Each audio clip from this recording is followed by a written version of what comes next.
순욱이 조조의 최고 책사이자 한나라의 충신으로 불렸다는 평가에 대해서는 오래전부터 반론이 존재해 왔습니다.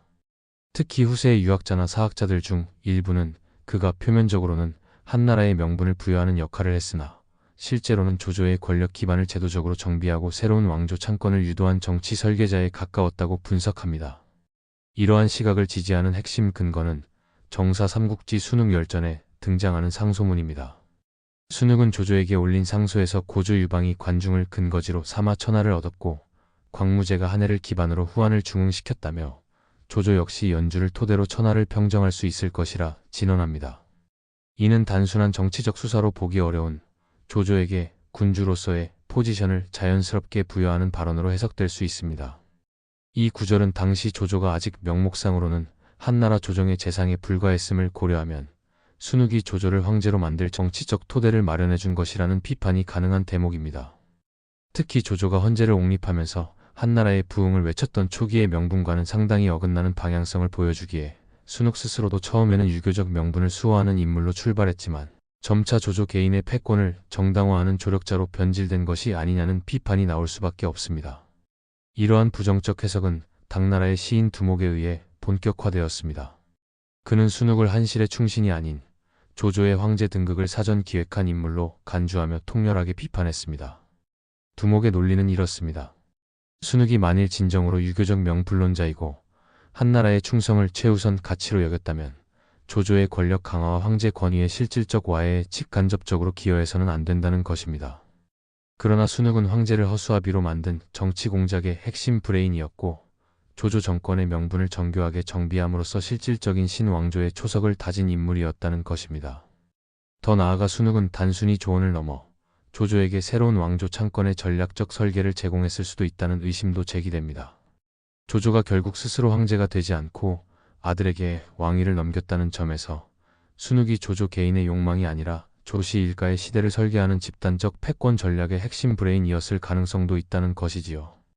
물론 순욱의 생전 언행만을 놓고 본다면 그는 언제나 한나라의 이름을 전면에 내세웠습니다.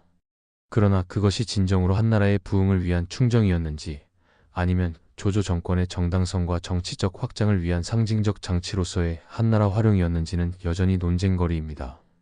일부 학자들은 순욱의 유교적 언설조차 정치적 수사에 불과했으며 실제로는 조조의 전략을 제도화한 현실주의자에 더 가까웠다고 평가합니다. 이 주장에 따르면 당시 순욱이 말했던 한나라를 위한 충정은 스스로 내세운 도덕적 이상과 정면으로 충돌하는 모순에 지나지 않습니다. 유학의 기본 틀인 천자충신 안민이라는 고전적 이상은 어디까지나 군주의 권위가 정의롭고 절대적일 때만 가능한 구조이며 이 틀 속에서 천자란 단순한 정치적 상징이 아니라 도덕적 질서의 근원 그 자체였습니다. 그런 구조 안에서 자라난 영천의 명문가 출신이자 유학적 교양과 정치적 교리를 누구보다도 깊이 체화했던 순욱이 한나라의 천자인 헌제를 감히 꼭두각시로 만들고 황후를 폐하고 외척을 몰아내는 조조의 강압 통치를 용인했다는 사실은 명백히 유교 질서의 자가당착이라 할 수 있습니다. 한나라를 수호한다는 명분을 내세우면서도 그 한나라의 중심인 황제를 겁박하고 그 권위를 실질적으로 박탈해버리는 정치적 구조를 묵인했다는 점에서 순욱은 결국 말과 행동 사이의 괴리를 해소하지 못한 채 현실과 이념 사이에 갇힌 인물이었습니다. 이는 유학자로서의 일관성을 상실했다는 비판으로 이어질 수 있으며 동탁이 했던 행동과 형식적으로 다를 것이 없다는 회의적 시선도 충분히 설득력을 가집니다.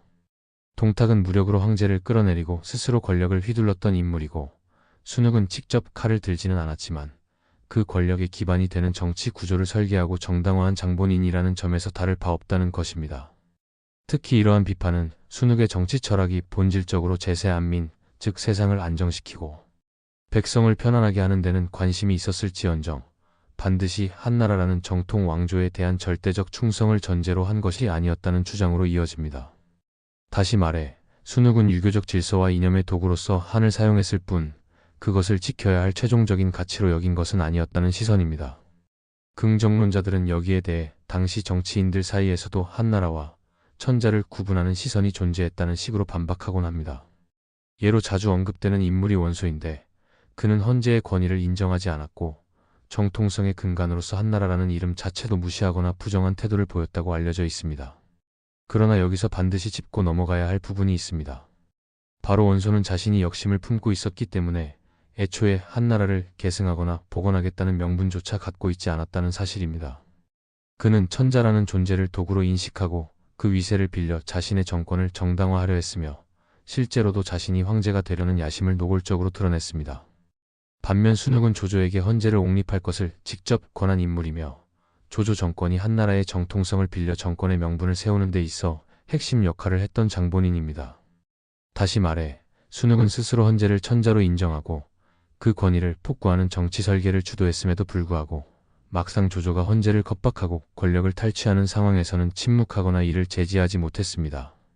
이는 단순히 현실에 굴복한 정치적 판단이라 보기보다는 그의 정치 철학 자체가 모순적 기반 위에 있었다는 점을 강하게 부각시킵니다.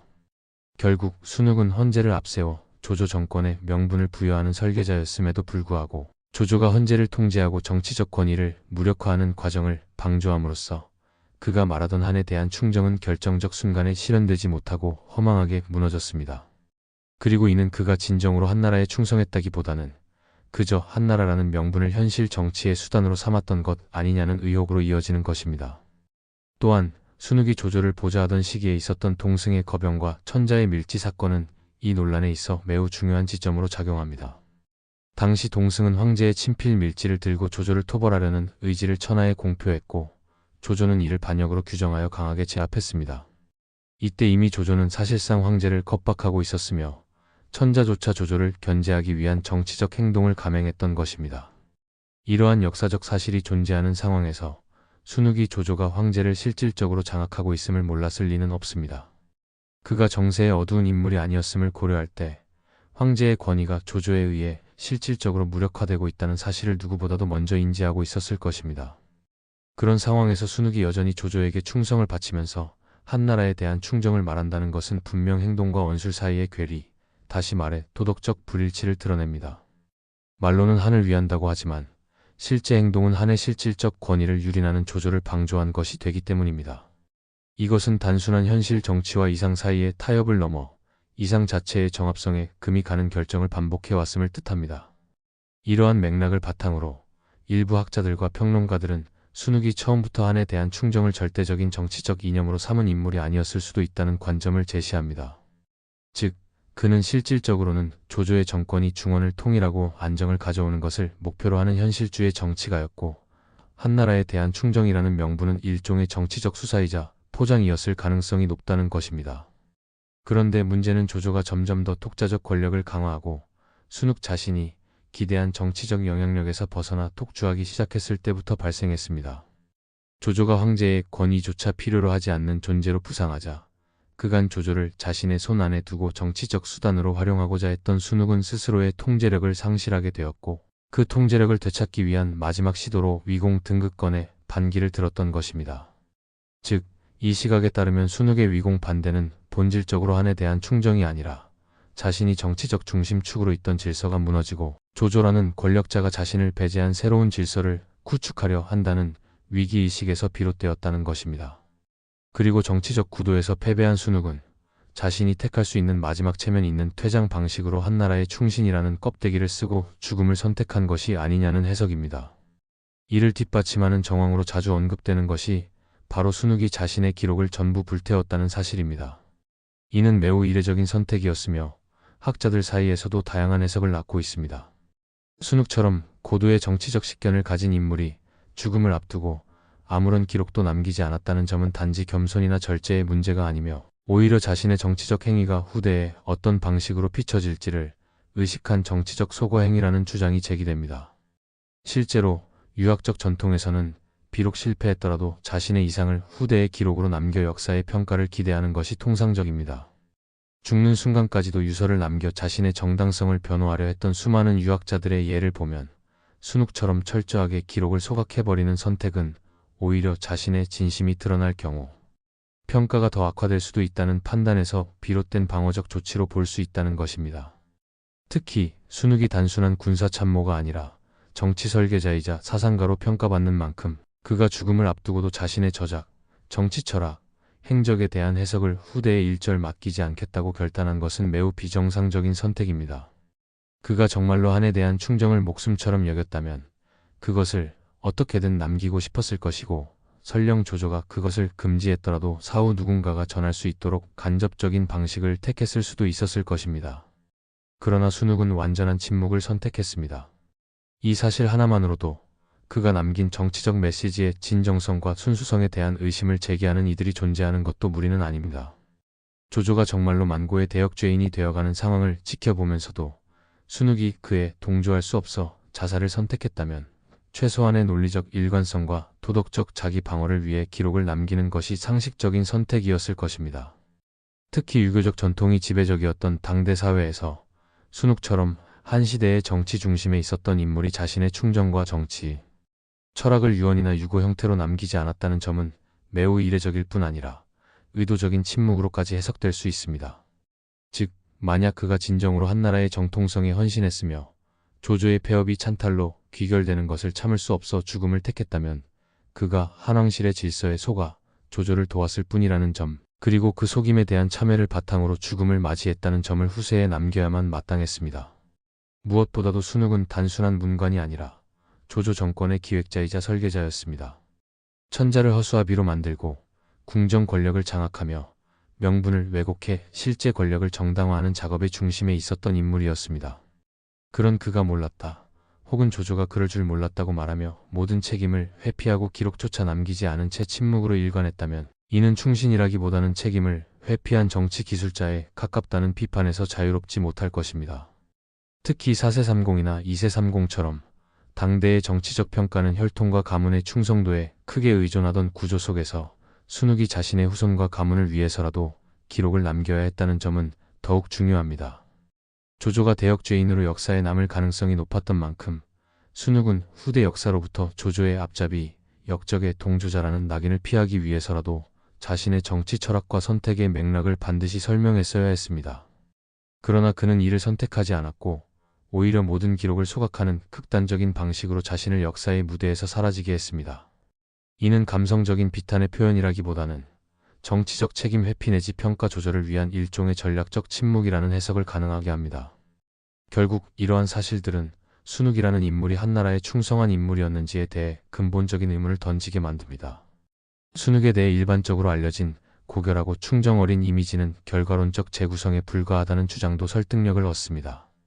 실제로 그가 생전에 보여준 행동들, 예컨대 조조가 천자의 권위를 유린하고 황후를 폐위하며 궁정을 장악하는 것을 제지하거나 비판한 기록은 존재하지 않으며 조조의 수많은 무도한 정치적 행동을 사실상 방조해 온 책임 또한 그에게서 완전히 자유롭지 않습니다. 즉, 위공 등극에 반대하다 자살했다는 단 한 가지 사건만을 근거로 그를 한나라의 충신이라 단정지어서는 안 된다는 의견입니다. 이 시각에 따르면 순욱은 한왕실이나 한나라라는 체제에 대한 진정한 충정을 지닌 인물이라기보다는 정권의 기획자이자 권력의 통합자였으며 마지막 순간에 자신의 통제가 벗어난 조조에게서 등을 돌린 인물에 가깝다는 것입니다. 결국 그는 자신이 처음부터 정당화해 주었던 권력 질서의 폭주를 제어하지 못하고 그것이 끝내 자신에게 칼날로 돌아오자 자신의 철학과 현실 사이에서 괴리된 균열을 감당하지 못한 채 침묵과 퇴장을 택했던 것일 수도 있습니다. 이러한 해석은 다소 음모론적일 수 있으나 그의 생애 전체를 돌아볼 때 한나라에 대한 충성의 일관성이나 적극적 표현이 거의 없다는 점, 그리고 실제 그가 수행한 정치 행위들이 한나라 체제를 강화하기보다는 무너뜨리는데 가까웠다는 점에서 순욱의 충정이 실제로 어떤 방향을 향하고 있었는지에 대해 근본적인 재검토가 필요하다는 주장은 결코 가볍게 넘길 수 없습니다. 그의 한 충신이라는 이미지가 실제보다는 죽음 이후 더 씌워진 이상화일 가능성 또한 충분히 제기될 수 있는 것입니다. 또한 순욱의 말년 노선을 단지 한나라에 대한 충정에서 비롯된 일관된 이념적 귀결이라고 해석하는 것도 현실적으로는 설득력이 떨어진다는 비판도 존재합니다. 그의 일련의 행보를 세밀하게 들여다보면 오히려 그가 고수한 정치적 선택들은 이념적 충성보다는 실질적 권력의 중심을 어떻게 장악하느냐에 방점이 찍혀 있었음을 확인할 수 있습니다. 특히 잘 알려진 사례 중 하나가 순욱이 변란이 일어날 것을 우려하여 고향을 버리고 피신한 뒤 조조가 동군태수가 되어 지역 정세가 안정되자마자 온 가족을 이끌고 다시 연주로 되돌아간 사건입니다.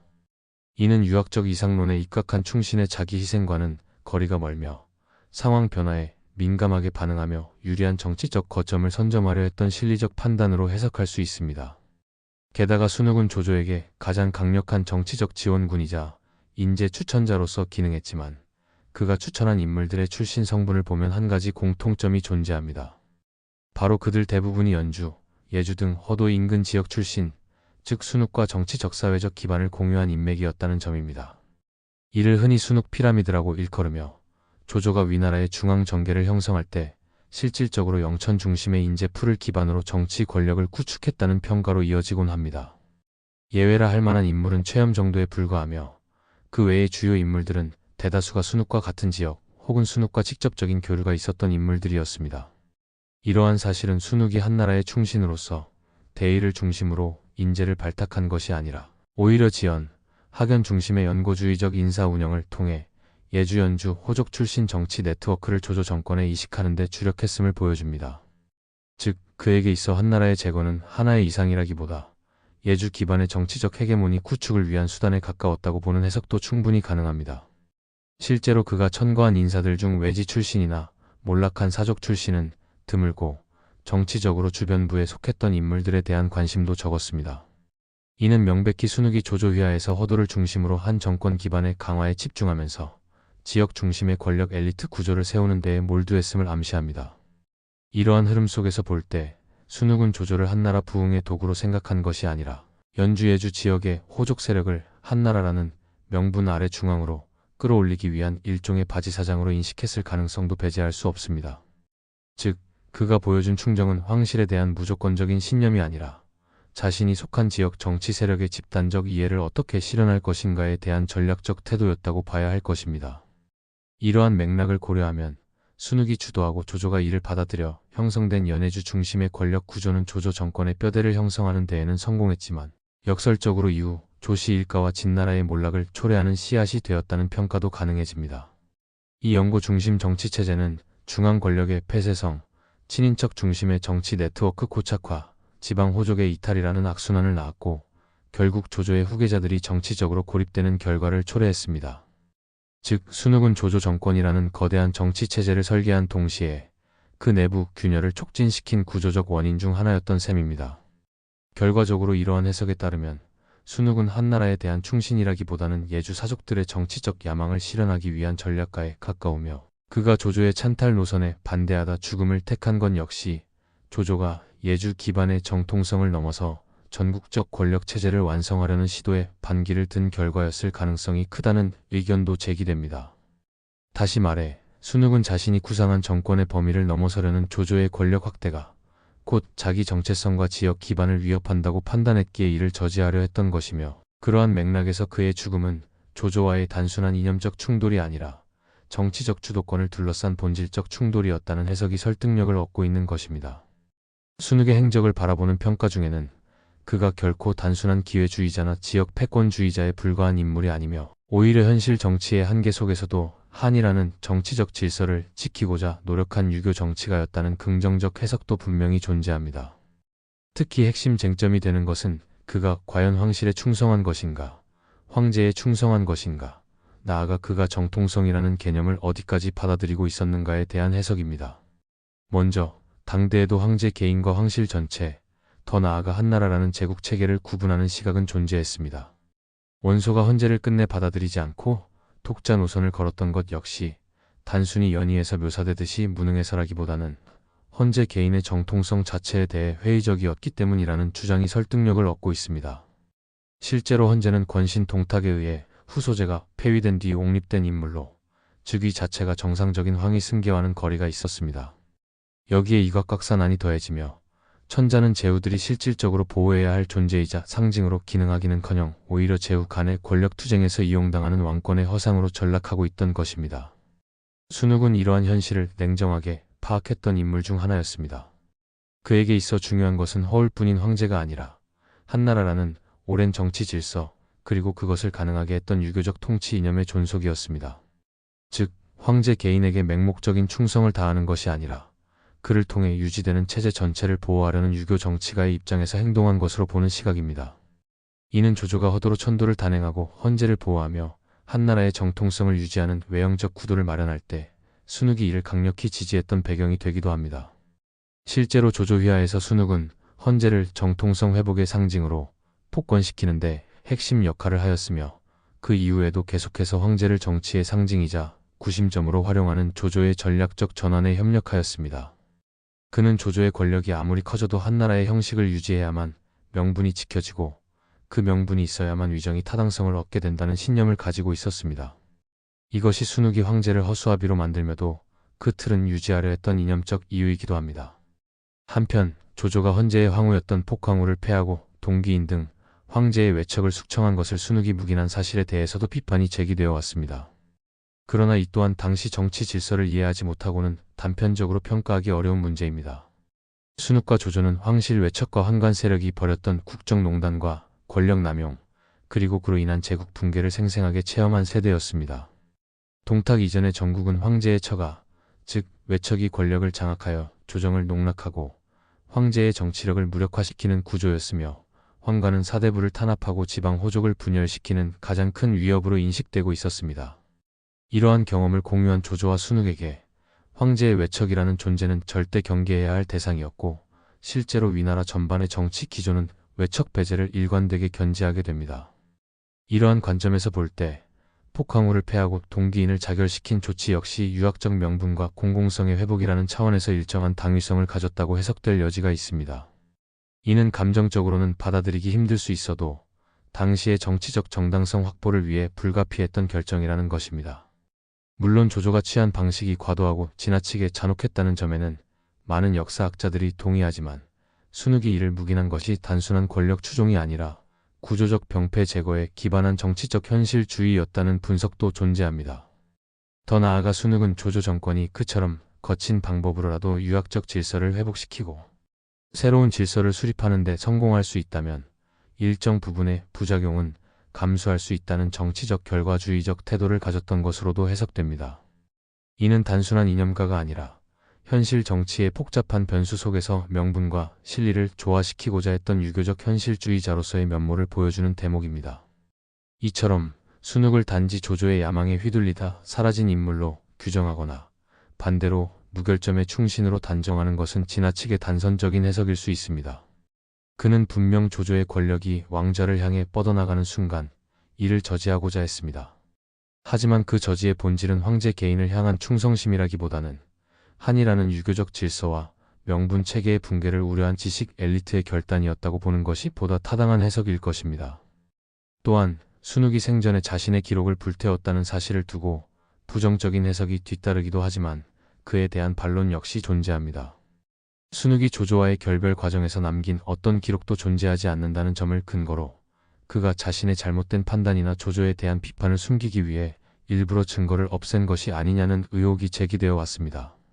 하지만 이를 순전히 역사의 자기 세탁이라 단정 짓기보다는 유교적 가치관과 주군에 대한 개인적 충정이라는 측면에서 재해석할 여지도 존재합니다. 당시 유학자, 특히 순욱처럼 문사이자 정치가이며 정통성을 중시했던 인물에게 있어 주군을 끝까지 따르는 행위는 단지 현실 정치의 계산에 따라 결정되는 것이 아니었습니다. 한나라 말기와 삼국시대 초기는 충신이 끝까지 어리석은 군주를 모시거나 주군이 몰락해도 뒤를 따르는 것이 미덕으로 여겨졌던 시대였습니다. 조조는 어디까지나 순욱이 생전 충성을 바쳤던 개인이었고 그가 아무리 찬탈의 길로 나아간다 해도 순욱이 마지막까지 조조를 비판하는 기록을 남기지 않은 것은 오히려 유교적 충절에 가까운 태도일 수 있습니다. 무엇보다도 순욱은 조조가 위공의 자기를 받고 새로운 왕조 수립으로 나아가려는 그 순간까지도 실질적인 정치 기반을 조율해주며 한나라 체제 안에서의 질서 유지를 도왔던 인물이었습니다.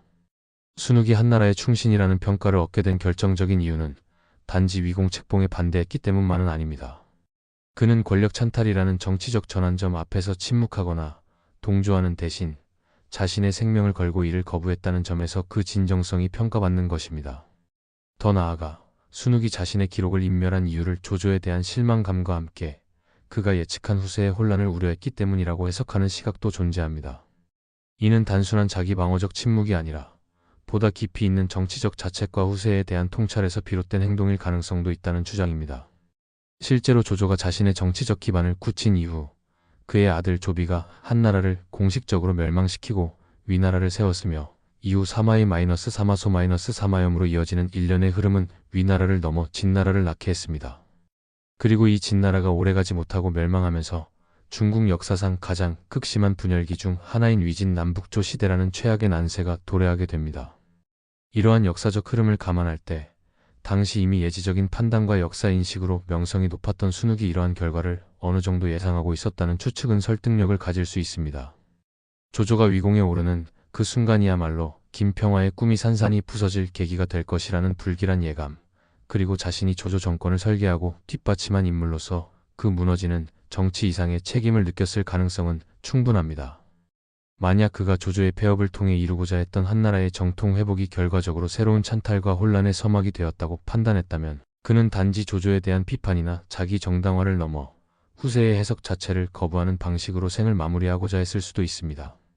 기록을 남기지 않는다는 것은 곧 자신의 진심에 대해 함부로 평가하지 말아 달라는 마지막 무언의 요청이자 권력에 휩쓸린 정치가로서의 자기 부정, 동시에 한나라의 법통이 사라지는 순간에 대한 통렬한 성찰일 수 있습니다.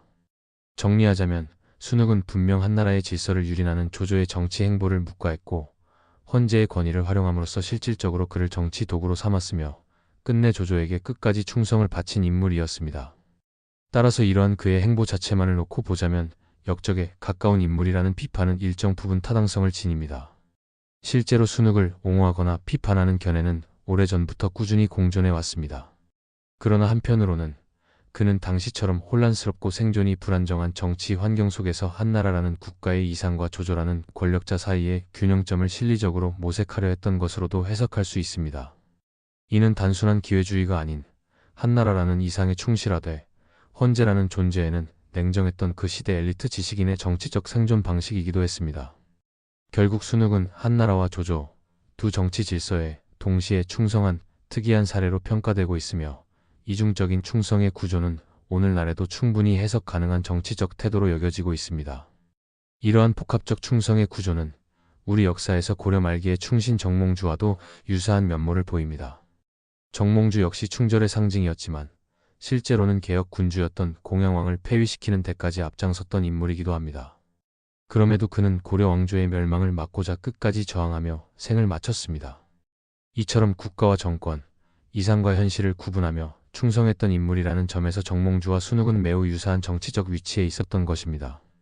이는 단지 고대 정치사에서만 발견되는 특수한 현상이 아닙니다. 오늘날에도 많은 사람들이 정부를 비판하지만 국가를 사랑할 수 있다고 말하는 것처럼 순욱 역시 조조라는 실질 권력자의 손을 빌려 한나라라는 질서를 유지하고자 했던 정치적 양면성을 지닌 인물이었습니다. 그는 황제를 겁박한 충신, 나라를 지키기 위해 도구를 바꾼 사람이라는 다층적인 해석을 낳았으며 후대의 평가에서도 그 폭합성으로 인해 끊임없이 재조명되는 인물이 되었습니다. 순욱은 조조 정권의 기반을 닦은 최고의 전략가이자 당대 명사 집단의 구심점이자 군벌 정치가 난립하던 시대의 유교 질서의 마지막 수호자 중 한 명으로 평가받습니다. 그러나 그의 생애는 단순히 충신이라는 이름 하나로 정의되기에는 지나치게 복잡하고도 모순적인 궤적을 보입니다. 그는 조조에게 충성하며 한나라의 천자를 겁박하고 황후와 외척을 제거하는 과정을 직접 보좌하였습니다. 그러나 동시에 조조가 정통성을 넘보자 이를 반대하며 위공 등극 문제에 정면으로 맞섰고 끝내 정치적 실각과 자살이라는 비극적인 결말을 택했습니다. 이러한 모습은 천자를 허수아비로 만든 자이자 그 천자의 권위를 지키기 위해 자결한 자라는 모순을 품고 있습니다. 순욱이 남긴 인재 천거의 공은 절대적이었습니다. 순욱 피라미드로 불릴 정도로 그의 추천을 받은 인물들이 조조 정권을 지탱했으며 이러한 인적 네트워크는 조조 세력이 군벌에서 정치 조직으로 진화할 수 있었던 가장 강력한 기반이었습니다. 그러나 이와 동시에 순욱은 연주 및 예주 중심의 지연과 혈연을 우선시했으며 청류파 중심의 폐쇄적 정치 운영을 했다는 비판도 존재합니다. 결과적으로 조씨 정권은 명사층과 지방 호족의 지지를 안정적으로 확보하지 못했고 이는 순욱 사후 사마씨에게 정권을 내주는 계기가 되었다는 분석도 설득력을 얻고 있습니다. 그의 죽음을 두고도 의견은 갈립니다. 일부는 순욱이 마지막까지 조조에게 충성한 인물이었고 죽음조차도 주군을 향한 충절의 극단적 표현이었다고 평가합니다. 반면 다른 견해에서는 순욱이 점차 조조의 손을 벗어나는 권력의 흐름을 막지 못해 좌절감을 느꼈으며 자신의 명분을 지키기 위한 자결이자 후대 평가를 위한 선택이었다고 보기도 합니다. 기록을 남기지 않고 전부 불태운 것도 충신의 소명이 아닌 자신에 대한 평가를 통제하기 위한 의도된 인멸로 해석하는 시각도 존재합니다. 결국 순욱은 한나라에 충성한 인물이라기보다는 혼란의 시대 속에서 자신의 정치적 철학과 이상을 조율하려 했던 전략가이자 이념가였다고 보는 것이 더 적절합니다. 그는 황제를 보호하기보다는 한나라의 제도와 질서를 지키는데 관심을 두었고 조조라는 실리적 권력자를 수단으로 삼아 질서의 복원을 도모했습니다. 그러나 조조가 스스로 질서가 되려는 순간 그 길을 거부했고 그 거부의 대가로 삶을 마감했습니다. 순욱은 이상과 현실, 충성과 권력 사이에서 끝까지 고민하고 갈등했던 인물이었습니다. 그의 삶과 죽음은 단순히 한 사람의 비극이 아니라 후한 말기 삼국으로 이어지는 대전환기 중국 정치사의 상징적 전환점이었으며 그 파장은 조조의 생전은 물론 사후 위나라의 몰락, 진나라의 발흥, 나아가 위진 남북조라는 대혼란의 시대까지도 이어졌습니다. 그는 자신의 철학에 따라 행동했고 그 철학이 부정당했을 때 가장 조용하면서도 가장 단호한 방식으로 퇴장했습니다. 순욱이 떠난 날부터 조씨 정권의 명분은 흔들리기 시작했습니다. 그리고 그 균열은 결국 나라의 기둥을 무너뜨리는 지진이 되어 삼국의 질서를 송두리째 흔들게 됩니다. 영상을 시청해 주셔서 감사합니다. 구독과 좋아요 부탁드립니다.